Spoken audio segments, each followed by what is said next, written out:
नमस्कार, मैं डॉक्टर रवि राय आप सभी दर्शकों का हार्दिक स्वागत करता हूं। प्रिय दर्शकों, अपनी आज की इस वीडियो में हम बात करने वाले हैं शनि के राशि परिवर्तन के बारे में। शनिदेव मकर राशि से निकल करके कुंभ राशि में प्रवेश कर रहे हैं 17 जनवरी 2023 की संध्या को। शनिदेव के इस राशि परिवर्तन के विभिन्न राशियों पर जो प्रभाव होगा उस पर हम चर्चा कर रहे हैं और इस क्रम में हमने मेष राशि से लेकर के मकर राशि तक के जातकों के बारे में चर्चा कर ली है और आज बारी कुंभ राशि के जातकों की। और इस वीडियो में राजयोग से संबंधित एक बड़ी ही रोचक प्रश्न का उत्तर दिया जाएगा, जो कि मुझे लगता है कि आप जो लोग ज्योतिष सीख रहे हैं या जो ज्योतिष में शोध कर रहे हैं या थोड़ी रुचि भी रखते हैं उनके लिए बड़ा उपयोगी सिद्ध होगा। और मैं चाहूँगा कि आप कार्यक्रम के बारे में कोई सुझाव अगर हो तो अवश्य दें और कमेंट करके भी बताएं। और यदि आपके मन में कोई प्रश्न या जिज्ञासा है तो आप चैनल के किसी वीडियो पर कमेंट करके पूछ सकते हैं। हाँ, एक दर्शक उन्होंने पूछा कि क्या हम दोबारा प्रश्न पूछ सकते हैं। देखिए, आप प्रश्न पूछ सकते हैं, लेकिन जब तक बाकी लोगों का उत्तर नहीं दे दिया जाएगा फिर आपका उत्तर आपको थोड़ी प्रतीक्षा करनी पड़ेगी। क्योंकि जैसे आपने प्रश्न पूछ लिया, एक बार आपका उत्तर दे दिया गया, अब क्या होता है कि कई लोग और होते हैं, तो जब सबका उत्तर हो जाएगा उसके बाद यदि आपके उत्तर की बारी आती है तो आपका उत्तर भी दिया जाएगा। तो आइए चर्चा प्रारंभ करते हैं, जानते हैं कि कुंभ राशि के जातकों के लिए शनिदेव का यह गोचर कैसा रहने वाला है। तो देखिए, अब आप क्या 7.5 का जो पहला चरण है वह समाप्त हो गया है। अब 7.5 के दूसरे चरण की शुरुआत होने वाली है। अगर मैं कहूँ कि जो 7.5 का दूसरा चरण होता है उसमें थोड़ी कठिनाइयाँ, संघर्ष ज़्यादा होता है तो मैं गलत नहीं कहूँगा। लेकिन एक तथ्य यह भी है कि जिन लोगों की जन्म कुंडली में महादशा और अंतर्दशा अच्छी चल रही है उनके लिए कोई विशेष परेशानी की बात नहीं है, लेकिन जिनकी महादशा और अंतर्दशा भी अच्छी नहीं चल रही है उनके लिए निसंदेह यह समय कठिन सिद्ध होने वाला है। ऐसा क्यों? समझिए, जब शनिदेव भ्रमण करते हुए लग्न में आते हैं, जन्म राशि से यह गणना मैं कर रहा हूँ, लग्न में आते हैं तो शनिदेव प्रभावित करते हैं आपके स्वास्थ्य को, आपके मन मस्तिष्क को, आपके सोचने समझने की शक्ति और क्षमता को। शनिदेव की जो तृतीय दृष्टि है वह पराक्रम भाव में जाकर के भाई बहनों से भी थोड़ा सा संबंधों को बिगाड़ती है। तो शनिदेव की दृष्टि सप्तम भाव पर होने की वजह से गृहस्थ जीवन के सुखों में भी कमी करती है। तो वहीं शनिदेव की दृष्टि दशम भाव में होने की वजह से प्रोफेशनल लाइफ भी काफ़ी हद तक अफेक्टेड होता है। अब हमारी लाइफ की जो प्रमुख चीज़ें हैं वो क्या हैं? हम स्वयं, हमारा स्वास्थ्य, हमारे सोचने समझने की क्षमता, हमारा घर परिवार और हमारा कार्य। अमूमन एक आदमी की ज़िंदगी इन्हीं चीज़ों के बीच घूमती रहती है। जब तक वह साधक ना हो या जिन्होंने अपना जीवन देश सेवा या समाज सेवा के समर्पित कर दिया उनकी बात अलग है, पर एक आम व्यक्ति की बात मैं कर रहा हूँ, उनके लिए तो यही स्थिति। हाँ, अब जो साधु सन्यासी हैं उनके लिए कोई परेशानी की बात नहीं है, जिन्होंने वैराग्य ले लिया है उनके लिए कोई परेशानी की बात नहीं। हाँ, पर जो आम जीवन में है उनके लिए ये बात हो रही है। तो सबसे पहले मैं सकारात्मक पहलू पर बात करूंगा, क्योंकि अभी भी वर्ष 2023 आपके लिए बहुत सारी सकारात्मकताएं लेकर के आ रहा है। हाँ, और बाद में हम बात करेंगे कि किन मोर्चों पर आपको सावधान रहना है। तो जो सबसे अच्छी बात यह है कि भले ही शनिदेव यहाँ आए हैं पर हैं ये अपनी राशि में, और अपनी राशि में ग्रह अच्छा फल देते हैं। यदि आपको थोड़ा सा भी महादशा अंतर्दशा का सपोर्ट मिला तो इस समय में आप काफ़ी ऊंचाइयों पर जाएंगे, काफ़ी तरक्की करेंगे। हाँ, यह समय आपके लिए शरीर को थका देने वाला समय होगा, लेकिन इसी समय आप किसी ऐसे प्रोजेक्ट आपके कोई ऐसा प्रोजेक्ट आपके सम्मुख आएगा या आप किसी ऐसे प्रोजेक्ट से जुड़ेंगे जिसकी वजह से आपका मान सम्मान बढ़ेगा, या आप कोई ऐसा कार्य करेंगे जिससे आपकी चर्चा होगी, समाज में आपका रुतबा और मान सम्मान बढ़ेगा। तो ये एक बहुत अच्छी स्थिति। दूसरी बात, यहाँ पर शनिदेव कुंभ राशि में ही है, तो कुंभ राशि में यहाँ शनिदेव स्थित होकर के आपको दूरदर्शिता देंगे। भले ही आपको अभी अपने कार्यों का रिजल्ट नज़र ना आए, लेकिन अभी जो आप कार्य करेंगे उसका रिजल्ट आपको बाद में अवश्य देखने को मिलेगा। अप्रैल तक देवगुरु बृहस्पति मीन राशि में विराजमान है, कहाँ? धन भाव में और वाणी भाव में। तो अप्रैल तक तो समय आपके लिए बहुत बेहतर है। अप्रैल तक आप कोई भी कार्य करें उसमें आपकी सफलता तय है। बृहस्पति की नवम दृष्टि आपके दशम भाव पर आने की वजह से अप्रैल तक आपको कार्य क्षेत्र में कहीं से भी कोई परेशानी नहीं आने वाली है। तो राहु पराक्रम भाव में स्थित होकर के आपके पराक्रम को बढ़ा रहे हैं, तो ये एक बहुत अच्छी स्थिति है अप्रैल तक। लेकिन अप्रैल के बाद चुनौतियां बढ़ने वाली हैं। आपके धैर्य की परीक्षा होगी, आपके सहनशीलता की परीक्षा होगी, और कुछ चीज़ें जीवन में ऐसी होंगी जिसकी वजह से आप विचलित होंगे। वह चीज़ कार्यस्थल पर हो सकता है, वह चीज़ आपके गृहस्थ जीवन में हो सकता है। अब हम एक एक करके सावधानियों की बात कर लेते हैं कि कुंभ राशि के जातकों को क्या क्या सावधानी बरतनी होगी। तो सबसे पहले आपको खासकर मई के बाद से अपने स्वास्थ्य का बहुत ध्यान रखना है। इस समय में हड्डी से संबंधित बीमारी, मस्तिष्क से संबंधित बीमारी आपको हो सकती है, तो आप विशेष सावधान रहें। जिन लोगों को उदर विकार है यानी पेट की किसी भी समस्या से ग्रसित हैं, उनके लिए भी एक अलार्मिंग साइन है कि आप इस समय में कोई छोटी मोटी बीमारी भी हो तो उसको नज़रअंदाज नहीं करेंगे। शनिदेव की जो दृष्टि सप्तम भाव पर है, तो यदि आप का कोई बिजनेस है और पार्टनरशिप में है तो मई के बाद आपको विशेष सतर्क हो जाना चाहिए और अपने पार्टनर पर नज़र रखनी चाहिए। गृहस्थ जीवन की यदि मैं बात करूं, वैवाहिक जीवन की, तो इस समय में आपको ध्यान ये रखना है कि आपके बात से, आपके व्यवहार से आपके जीवन साथी का दिल ना दुखे, क्योंकि शनिदेव यहाँ स्थित होकर के ऐसी परिस्थितियाँ निसंदेह उत्पन्न करेंगे।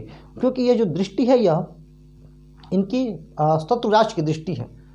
तो आपको अपने वैवाहिक जीवन का पूरा ख्याल रखना है, अपने जीवन साथी की भावनाओं की कद्र करनी है और किसी भी महत्वपूर्ण मुद्दों पर उनसे सलाह लेना, उनकी राय जरूरी है। इस समय में आप चूँकि कार्य में इतने उलझे रहेंगे क्योंकि शनिदेव निसंदेह व्यस्तता बढ़ाएंगे, आप अपने पारिवारिक दायित्वों के प्रति उतना ध्यान नहीं दे पाएंगे। आपको यहीं पर ध्यान रखना है कि जो भी आप कितने भी व्यस्त हों, पर आप कर तो सब कुछ परिवार के लिए ही है, तो आपको परिवार के लिए भी समय निकालना उतना ही आवश्यक है। भाई बहनों से संबंधों को बिगड़ने मत दीजिएगा। भाई बहनों की भी भावनाओं को समझिएगा, उनकी भावनाओं की कद्र कीजिएगा।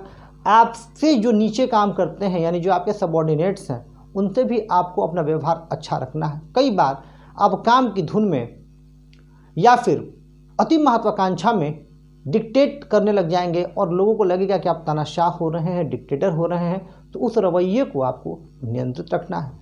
शनिदेव की दशम भाव पर दृष्टि आपके कार्यस्थल पर निसंदेह कड़ी परीक्षा होने वाली है।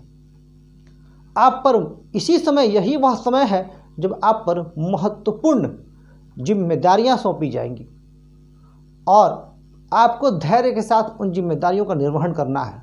अगर आपने इस परीक्षा में पास कर लिया तो फिर आप बहुत आगे जाएंगे। जिन लोगों का ट्रांसफ़र विथ प्रमोशन हो रहा है इस समय में, उनको इस मौके को नहीं छोड़ना चाहिए, क्योंकि कई बार 7.5 में, खासकर ये प्रथम चरण में होता है, पर कई बार मैंने द्वितीय चरण में भी होते देखा है। व्यक्ति को अपने जन्म स्थान से या जहाँ पे वो काम कर रहा है वहाँ से दूर जाने का मौका मिलता है और व्यक्ति ऐसा सोचते हैं कि मैं ना जाऊँ, क्योंकि लंबे समय तक हम एक जगह रहते तो हम एक कंफर्ट जोन में आ जाते हैं। पर आपको अपनी इस कंफर्ट जोन की परवाह नहीं करनी है और ऐसा कोई भी मौका आता है तो आपको चले जाना चाहिए।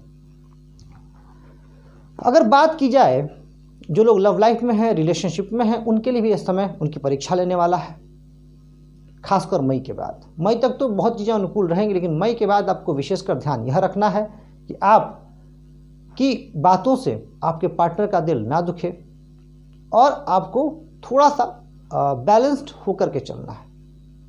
और कान, मतलब जो आपकी कान तक जो बातें आए उस पर सहज ही विश्वास नहीं कर लेना है जब तक आप उसको प्रत्यक्ष देख ना लें।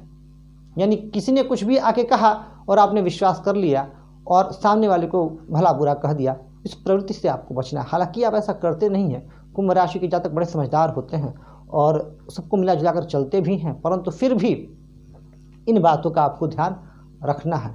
जो लोग किसी बड़े निवेश की तरफ जाना चाहते हैं उन लोगों को सलाह यह है कि अगर आपको कोई निवेश करना है तो मई तक कर लें। मई के बाद आप किसी भी बड़े निवेश से अपने आप को बचाइए। जो लोग स्टॉक मार्केट इत्यादि में जुड़ करके काम करना चाहते हैं उनके लिए भी सलाह यह है कि सोच समझ करके आप निवेश करें। समय आपके लिए अभी अनुकूल नहीं है। विद्यार्थियों के लिए ये समय जो है मई के बाद बेहतर होता हुआ दिखाई दे रहा है, क्योंकि मई के बाद बृहस्पति का गोचर यहाँ होगा और भाग्य स्थान पर बृहस्पति की दृष्टि जाएगी। तो मई के बाद विद्यार्थियों के लिए समय अनुकूल है, लेकिन किसी भी प्रतियोगी परीक्षा में सफल होने के लिए उनको कठिन परिश्रम करना पड़ेगा। कठिन परिश्रम के बाद ही उन्हें सफलता मिलेगी। तो ये था एक जो है आपको जो सावधानी रखनी है और एक विश्लेषण कि ये जो शनि का राशि परिवर्तन हो रहा है वह कैसा रहने वाला है कुंभ राशि के लिए, और वर्ष 2023 कैसा रहने वाला है। अब आपके लिए कुछ उपाय है कि आप किन उपायों को अपना करके अपने इस समय को और बेहतर कर पाएँ, और साथ ही आपके लिए कुछ टिप्स भी है एक दो कि आप किन टिप्स को आपको कैसे जो है इस पूरे 2.5 साल को मैनेज करना है। तो ये दोनों मैं आपको दूंगा, लेकिन उससे पहले एक दर्शक के प्रश्न को ले लेते हैं। और बड़ा ही बेहतर प्रश्न पूछा इन्होंने, और इनका नाम है इनका दर्शक का प्रश्न है, नाम एक्चुअली इन्होंने अपना डिस्क्लोज नहीं किया है, और इन्होंने पूछा है कि अगर सिंह लग्न की जन्म पत्रिका हो और सिंह लग्न में सिंह राशि में मंगल स्थित हो, ध्यान से सुनिएगा, सिंह लग्न की जन्म पत्रिका हो और सिंह राशि में मंगल हो, वृश्चिक राशि में सूर्य हो, तो क्या यह काहल योग के समान फल देगा। अब देखिए ये कुंभ लग्न है, हम इसको बिल्कुल अपोजिट कर देते हैं, तो यहाँ आ जाएगा सिंह लग्न। अब क्या कह रहे हैं ये कि यहाँ पर हो क्या मंगल और यहाँ पर हो सूर्य, यानी वृश्चिक राशि पर। तो क्या कहा, अच्छा काहल योग का नियम क्या है। काहल योग का नियम है कि चतुर्थेश और नवमेश परस्पर केंद्र में हो और लग्नेश बली हो।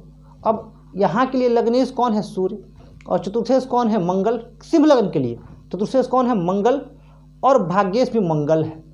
तो यहाँ पर राशि परिवर्तन भी हो रहा है, लग्नेश का और पंचमेश का। तो चतुर्थेश और नवमेश एक ही ग्रह हो गया, वो केंद्र में हो गया, लग्नेश जो है बली हो रहा है।